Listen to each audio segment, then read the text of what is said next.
Rhif yr emyn 147. Diolch, diolch, Iesu. Diolch, diolch, Iesu yw fy nghân. Fedrai fyth mwy amau. Fedrai fyth mwy amau yw fy nghân. Fedrai fyth fyw hebddo. Fedrai fyth fyw hebddo yw fy nghân.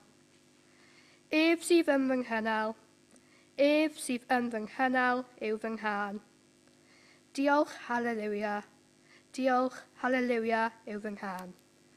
Rhif yr emyn 147.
Darllenir y bore yma o Efengyl Ioan yn y 4 bennod ar 10 ac yna yn yr 20 bennod.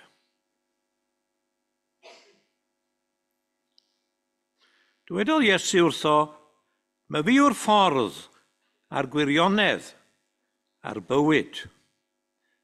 Nid yw neb yn dod at y tad, ond trwy o fi. Os ydych wedi fy adnabod I, byddwch yn adnabod y tad hefyd. Yn wir yr ydych bellach yn ei adnabod ef, ac wedi ei weld ef. Meddai Philip wrtho, arglwydd dangos I ni y tad, a bydd hynny'n ddigon I ni. Atebodd Iesu ef, a wyf wedi bod gyda chwi cyhyd, heb I ti fy adnabod, Philip. Mae'r sawl sydd wedi fy ngweld I wedi gweld y tad. Sut y medru di ddweud, dangos I ni y tad. Ond I dweud yn credu fy mod I yn y tad, a'r tad yno fi, y geiriau yr wyf fi'n ei dweud wrthych, nid ohono fy hun yr wyf yn ei llefaru, y tad sy'n aros yno fi, sydd yn gwneud ei weithredoedd ei hun. Credwch fi, pan ddywedaf, fy mod I yn y tad, a'r tad yno fi. Neu yntai, credwch ar sail y gweithredoedd ei hunain. Yn wir, wy'n dweud wrthych, bydd pwy bynnag sy'n credu yno fi hefyd yn gwneud y gweithredoedd, yr wyf fi'n ei gwneud. Yn wir bydd yn gwneud rhai mwy na'r heini, oherwydd fy mod i'n mynd at y tad. Beth bynnag a fynnwch yn fenw i, fe'i gwnaf, mwyn i'r tad gael ei ogoneddu yn y mab. Os gyfynnwch unrhyw beth i mi yn fenw i, fe'i gwnaf. Ac yna o'r 20 bennod yn yr Efengyl. Ond yr oedd Mair yn dal i sefyll y tu allan i'r bedd yn wylo. Wrth iddi wylo, plygodd i edrych i mewn i'r bedd. A gwelodd ddau angel mewn dillad gwyn yn eistedd, lle roedd corff Iesu wedi bod yn gorwedd. Un wrth y pen a'r llall wrth y traed. Ac medda'r rhain wrthi, wraig, pam yr wyt ti'n wylo? Atebodd hwy, y maent wedi cymryd fy arglwydd i ffwrdd, ac ni o'n ni lle maent wedi ei roi i orwedd. Wedi ddi ddweud hyn, troes yn ei hôl, a gwelodd Iesu'n sefyll yno, ond heb sylweddoli mae Iesu ydoedd. Wraig, medda Iesu wrthi, pam yr wyt ti'n wylo? Pwy yr wyt ti'n ei geisio? Gan feddwl mae'r garddwr ydoedd, dywedodd hithau wrtho, os mae ti, syr, a'i cymerodd ef, dywed wrthyf lle rhoddais ef i orwedd, ac fe cymera fi ef i'm gofal. Medda Iesu wrthi, Mair, troes hithau, ac meddai wrtho yn iaith yr Iddewon, Rabwni, hynny yw athro. Meddai Iesu wrthi, paid â glynu wrthyf, oherwydd nid wyf eto wedi esgyn at y tad. Ond dos at fy mrodyr, a dywed wrthynt, rwyf yn esgyn at fy nhad i a'ch tad chwi, fy niw i a'ch diw chwi. Ac aeth Mair Magdalen i gyhoeddi'r newydd i'r disgyblion. Rwyf wedi gweld yr arglwydd, meddai, ac eglurodd ei fod wedi dweud y geiriau hyn wrthi. Bendithiad yr arglwydd darllen ar gwrando ar ei air sanctaidd y bore hwn. Amen. Wel, mae'n hyfryd gweld chi bore yma. Fel arfer, dwi'n siarad wrth blant, maen nhw yn aml iawn. Rhai sydd ddim eto wedi cyrraedd yr ysgol. Ond dwi ddim yn wir amdano chi, dwi'n credu, sydd yma'r bore yma.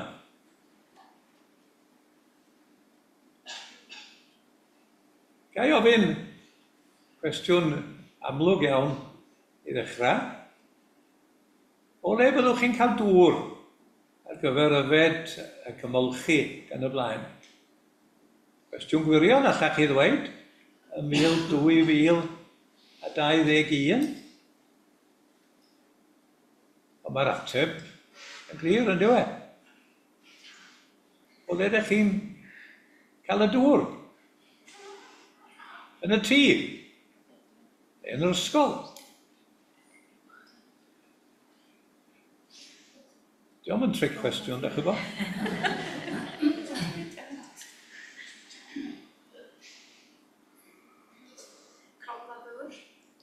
Ia, ydych chi'n mynd y bechach yn ôl nawr. Ond mae'n ddŵr.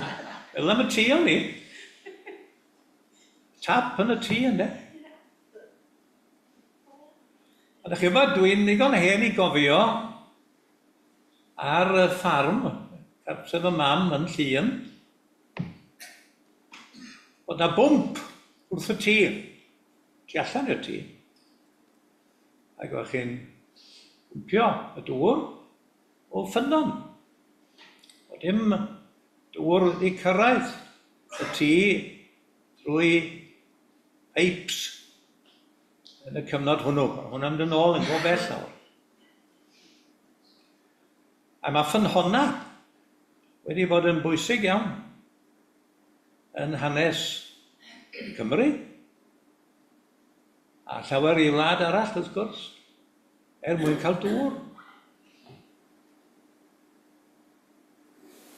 Ac yn wir, mae ffynonau'n dal yn bwysig mewn rhai o'r rhannau o'r byd. Ac yn lawer iawn o sôn am ffynonau yn y Beibl. A dwi am meddwl am nodi un yn arbennig y bore yma. O Iesu Grist ar daith rhwng y gogledd a'r de Gwlad Palestina yn ei gyfnod o. Ar yw hanner ffordd, fe geir ardal erwyr yn Samaria. Ac oedd yna bobl arbennig yn byw yn y fanno, oedd nhw'n debyg iawn i'r Iddewon o rannu credo, ac eto oedd nhw'n wahanol hefyd. Ac oedd Iesu isio dŵr. A dyma fo'n mynd at ffynon. Ac oedd yna wraig yno, a'r gwragedd yn y cyfnod yna, oedd yn mynd i nôl dŵr, mae'n debyg, i'w teuluoedd. Mynd a potiad, ac wedi gweld nhw llyniau nhw, yn Affrica a Dwyrain Canol a mannau eraill. Aml iawn yn cario'r pot ar ei penna. Ac yn mynd â dŵr o'r ffynon. Ac enw'r ffynon arbennig yna oedd ffynon Jacob. Wedi enwi ar ôl un o ddynion mawr, yr hen Iddewon, yn yr Hen Testament, ganrifoedd ynghynt. A fes i rhyw dro, falle bod eraill ohonoch chi, gwybod bod llawer ohonoch chi wedi bod ar adegau yng Ngwlad Canan ar ymweliad, gyda gwahanol weinidogion sydd wedi bod yma ar hyd blynyddoedd. Ac es i mewn cwmni dipyn amser yn ôl at ffynon Jacob. Ac roedd yna ryw offeiriad. Digon bler ar olwg a deud y gwir. Mewn ryw wisg hir. A fi'n yn siŵr pryd oedd wedi golchi'r wisg ddetha. Do'n i ddim ar ôl y stori yna, bore yma. A do'n i edrych yn gosarig arno ni. Rai o'na ni a dweud, wel, ond i chi wisgo'n iawn, fe gowch chi fynd i weld ffynon Jacob. A fodd ceidwad y ffynon achol. O'r adeg hynny, alla bod o rhywun tebyg o'n dal yno, yn gwneud y gwaith hwnnw. A dyna dda ni'n neud, wrth gwrs, oedd cael carreg fach, a cwympo'r carreg, ac aros yn hir, ac yn y diwedd yn clywed y garreg yn cyrraedd gwaelod y ffynon. Hen ffynon ddofn. A mae Iesu Grist yn rhoi gwers i'r wraig yma. Mae hi wedi dod yn ôl dŵr i yfed ac i ymolchi. Ac roedd Iesu eisiau dŵr i yfed hefyd ar ei daith rhwng y gogledd a'r de ym Mhalesteina. A mae Iesu yn defnyddio'r syniad yma o ddŵr fel rhywbeth angenrheidiol ac yn ei gysylltio ar hyn mae o'n ei gynnig. Sef neges am ddŵr ac am fywyd sydd yn werth i fyw. Defnyddio rhywbeth syml yna. Dŵr o ffynon. Mwyn dysgu. Beth yw ei wir ddysgeidiaeth o. Pob blwyddyn chi nawr mae'n fwy na ddau ddechrau blwyddyn. Chi wedi bod yn ysgol chydig wythnosau falle erbyn hyn. A mae'n eraill. Gafodd ni weddi yn gynharach gan Eleri yn y stafell y blaenoriad. Yn cofio am rei hun sydd falle'n cychwyn yn y dinas hon a mannau eraill mewn colega a phrifysgolion ac ati. A dwi'n siŵr bod ni'n cofio amdano nhw I gyd, fel da ni'n cofio amdano chi ac yn dymuno dda I chi yn eich addysg. Pob bendith, a diolch I chi am eich presenoldeb a eich ymateb y bore yma. A diolch I chi am ledio'r emyn hefyd ar y cychwyn. Diolch fawr iawn I chi. Ta bod ddim angen hwn bellach yma. Diolch yn fawr. Diolch I chi. Oeddwn ni droi nawr at yr ail emyn 225. Yn tiriaf ymlaen drwy ddyfroedd a thân yn dawel yng nghwmni fy niw gwaned fy ffydd yn illaf y dydd mae ceidwad pechadur yn fyw. Yr ail emyn.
Dragwyddol o leini, llewyrcha un calonau. Dragwyddol ddaioni, gwared ni rhag drwg. Dragwyddol nerth, gwrola ni. Dragwyddol ddwythineb, gwasgar dywyllwch ein hanwybodaeth. Dragwyddol dosturi, trigar ha wrthym. A chaniatáu ni an holl galon, an holl feddwl, ac an holl nerth geisio dy wyneb, a thrwy dy drigaredd anwydrol, gael ein tywys i'r bresenoldeb sanctaidd. A gawn ni yn ein gweddiau o eiriolaeth y bore yma, gofio am bawb sy'n dioddau, ymhell ac agos. A chofio am ein byd, yn arbennig yn y cyfnod ar gyfyngys hwn yn ei hanes.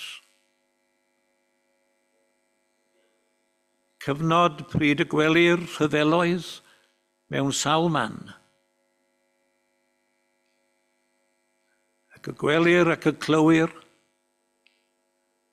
a farwolaethau di-ri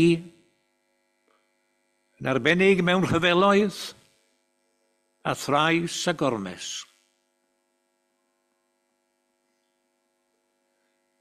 Ac ymunwn a Christnogion ac eraill ar draws y gwledydd y bore yma. Mewn gweddi amosteg i bob trais a'r rhyfel.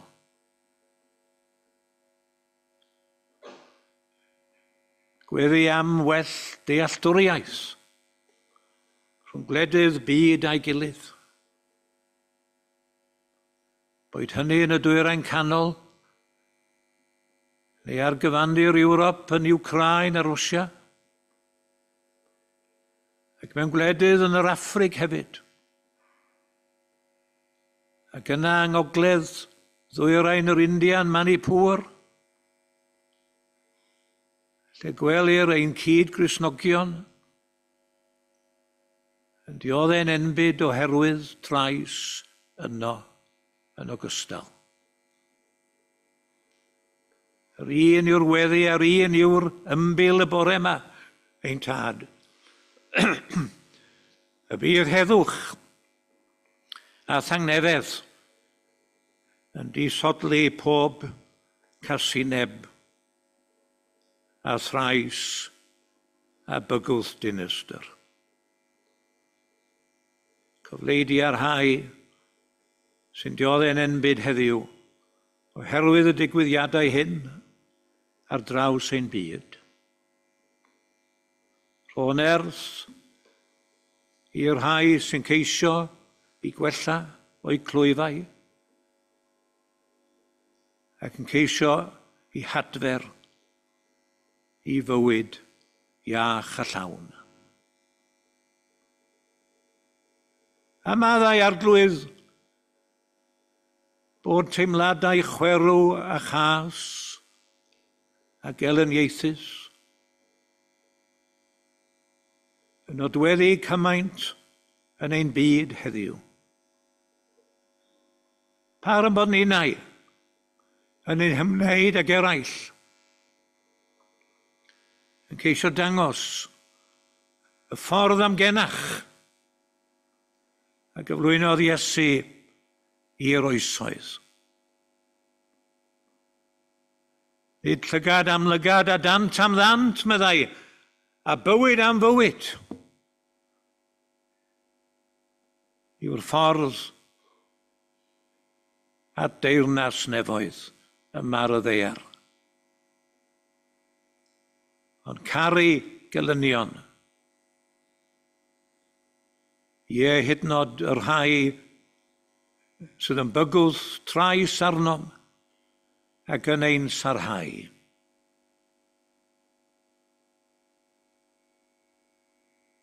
Dioddefodd Iesu lyd a chreulondeb ei gyd i ddewon. Ac awdurdodau cenhedlig hefyd yn ei oes a'i gyfnod. Ond fe weddïodd ar y groes o dad maddau iddynt. Canis ni wyddant pa beth y maent yn ei wneithir.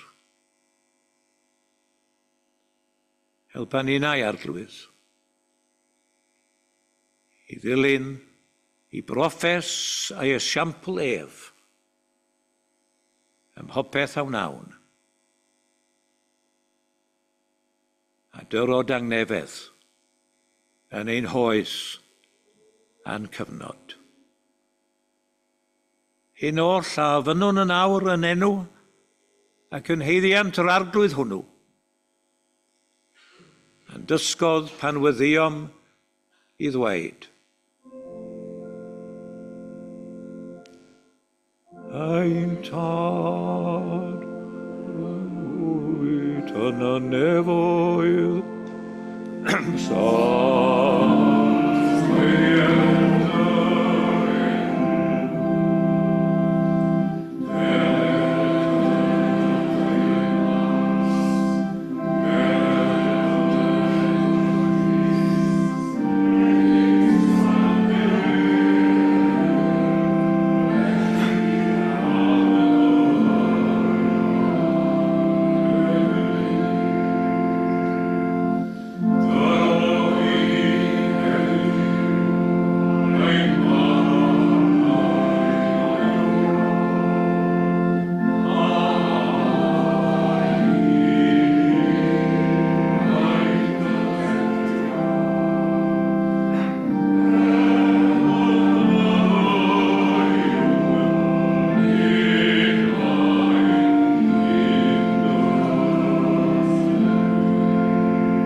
Fe drawn ni nawr at y trydydd emyn 685. Brwydra bob dydd, cryfhad y ffydd, Crist yw dy nerth i gario'r dydd, mentra di ddiw, a chei gan ddiw goron llawenydd, gwerthfawr yw 685.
Fe garwn i ddiolch i chi am croeso i mi ac aelodau'r teulu y bore yma, a gai fanteisio hefyd ar y cyfle i ddymuno'n dda i Thomas Williams yma, a chyfnod newydd, a chyfle newydd yn agor yn hanes yr eglwys hon. A gai ddymuno i chi gyd fel eglwys ac iddo fo'n arbennig a'i deulu yn y cyfnod newydd hwn, ac yn edrych ymlaen i glywed am yr hanes yn y misoedd a'r blynyddoedd i ddod.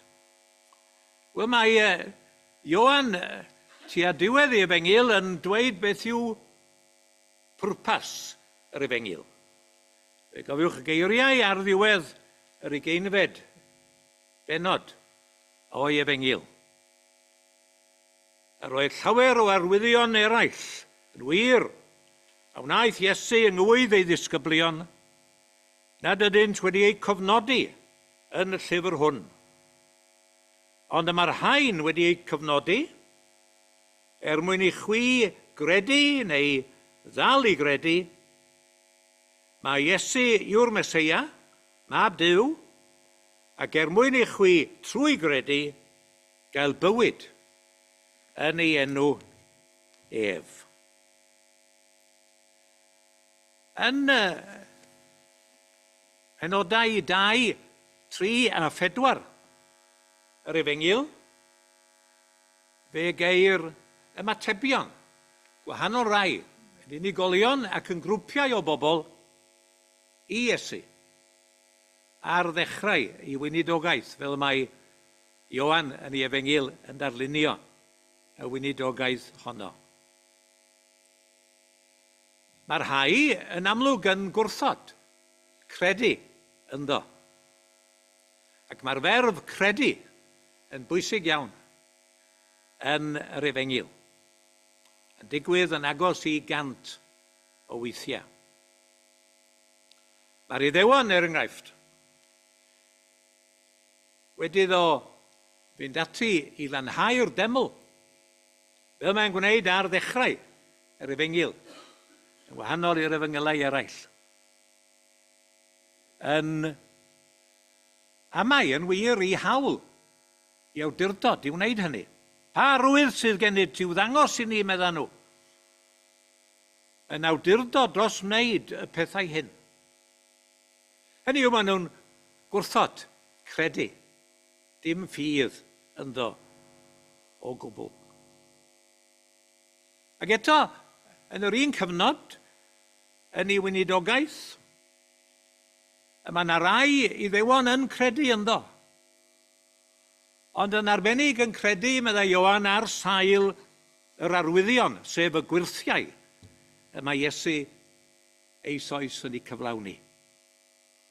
Ond nid oedd Iesu, meddai Ioan, yn ei ymddiried ei hun iddynt. Ac mae'r gair ymddiried, yr un ferf a'r gair credu, yn y Groeg gwreiddiol. Hynny yw, doedd Iesu ddim yn credu, ddim yn gadael i hunan i gredu yn ffydd, neu ddiffyg ffydd, y bobl hyn. Oherwydd, meddai Ioan, yr oedd Iesu'n adnabod y natur ddynol. Ac yna, da ni'n cael Thomas, wrth gwrs, ar ddiwedd yr Efengyl, yn credu am ei fod o wedi gweld, ond yn gwrthod credu cyn hynny. Ai am ei ti fy ngweld i, yr wyt ti wedi credu.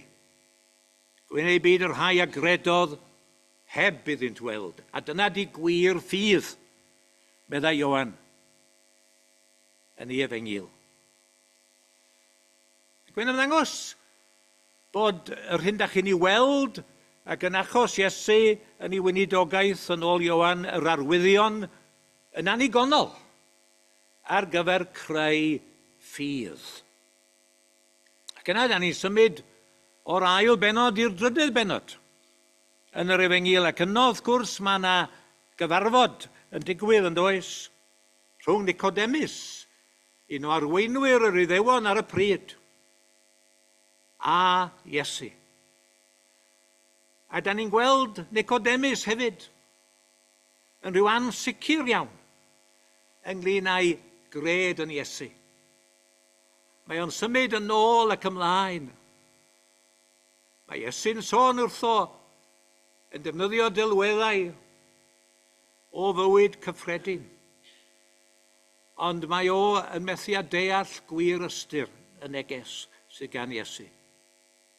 A mae Iesu'n troi ato ac yn dweud a theithau yn athro Israel, a wyt heb ddeall y pethau hyn.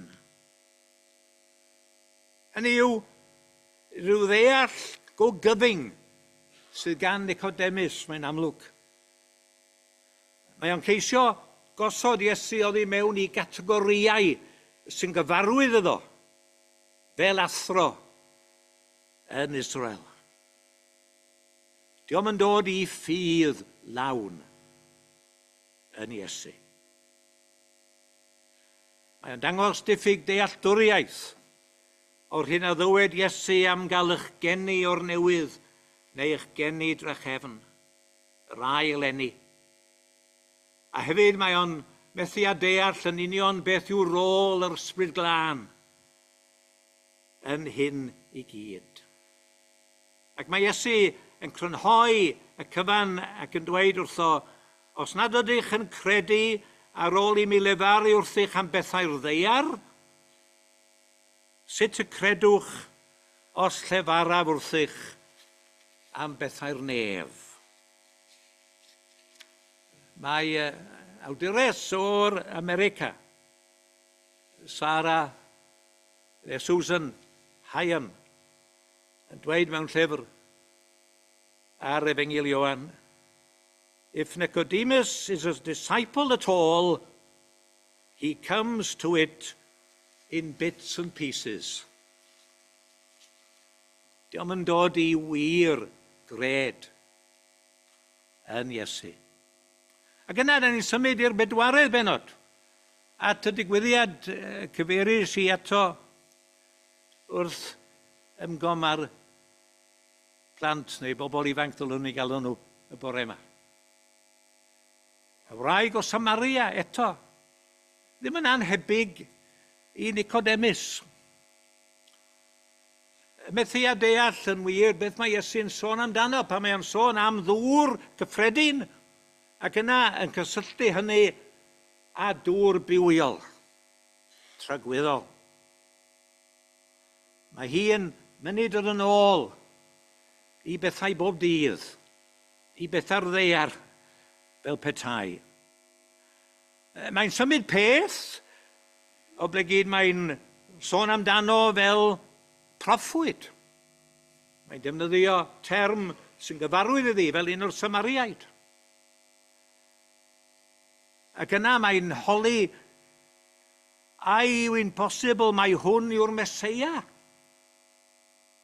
Ac eto, mae'r argraff yn cael ei roi, mae anghyflawn ac amherffaith yw ffydd hon hefyd yn Iesu.